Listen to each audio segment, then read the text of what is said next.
the powers given to the Minister to make regulation under this, but what we would like to see is a broader review of the student loan scheme. I call Holly Walker. Thank you, Mr Speaker. The Green Party will continue to oppose the Student Loan Scheme Amendment Bill No. 2, as we did at the first reading. Mr Speaker, in our view, this bill is part of a gradual process of tinkering with the student loan scheme through a series of amendments, all of which are slowly eroding any good things about the student loan scheme and locking us into a more punitive, individualised model of tertiary education. And while the provisions in any one of these amendment bills alone might seem minor and technical, taken together we're seeing a very damaging trend in the way we approach and administer student loans, one that's likely to be harmful to students and graduates and disincentivise both tertiary study and graduates to stay in New Zealand and contribute after they've completed their studies. Mr Speaker, in a timely intervention to this debate, the Parliamentary Library this week produced a research paper on the student loan scheme, which has now been in operation for 20 years. And the Ministry of Education also recently produced a paper summarising changes to the student loan scheme between 1993 and 2011.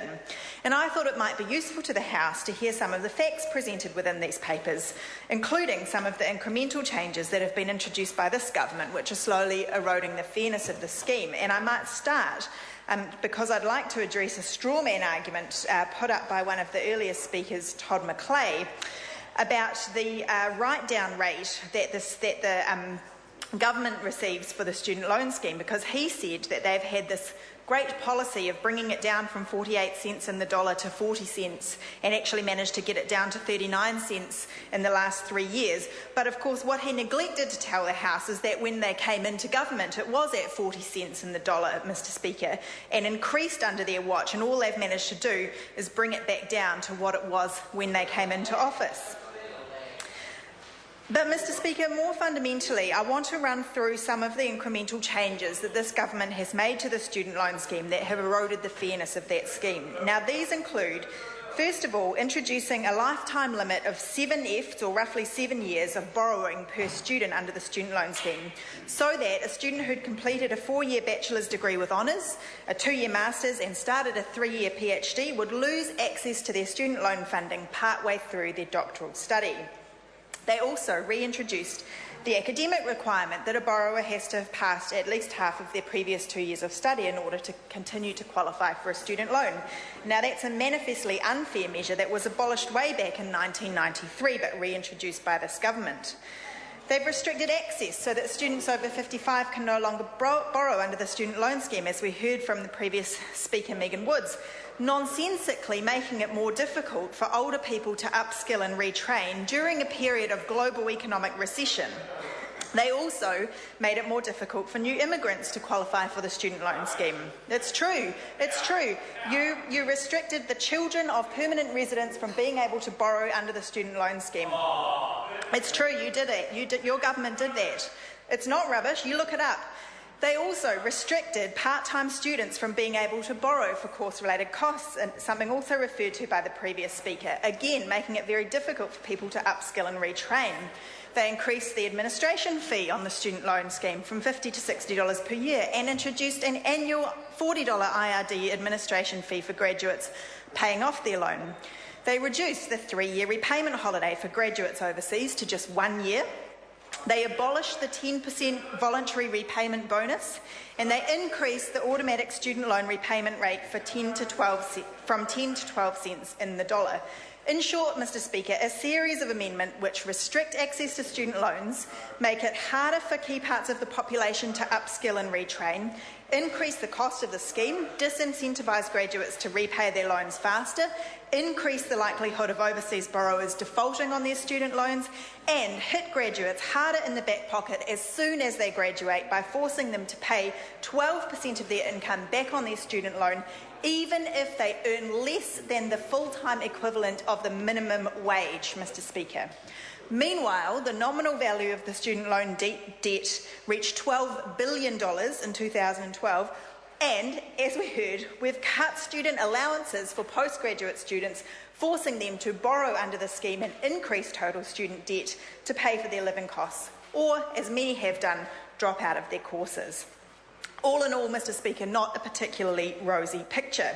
So within that context, we have this Student Loan Scheme Amendment Bill, which gives effect to yet more of the government's punitive tinkering with the student loan scheme, which they announced in Budget 2012. Now, as we've heard, the bill essentially makes two changes. Firstly, it aligns the definition of income for student loan purposes with that used for working for families, and it makes it easier for customs officials to share information with IRD to track down borrowers who are overseas and make them repay their loans. Now, on the first point, the Green Party's major objection to the alignment of income is that this is a missed opportunity to correct an unfair element of the definition of income for student loan purposes. And this was highlighted last year when the government introduced changes to increase the student loan repayment rate. And just to explain why that is, because working for families entitlements currently are calculated on net income before student loan repayments are taken into account or deducted, increasing the student loan repayment rate, as was done in the budget, has had a real detrimental effect on the weekly budgets of many families, because the higher student loan repayment rate is not taken into account when their working for families entitlements are calculated. So basically, this means that the higher student loan repayment rate operates as a tax increase for those families, but with no corresponding increase in their working for families entitlements. The net result is bad for the weekly budget of those families and bad for their back pockets. And many of these families have young children.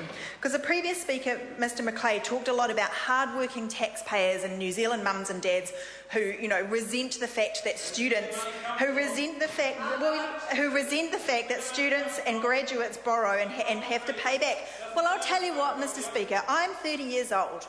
And I have a student loan debt, and so do just about all the mum and dad New Zealanders that I know who have young children. They are taxpayers. They are also graduates with student loans, and they are paying it back, and it is slowing them down from being able to qualify to buy a house, to start their life, to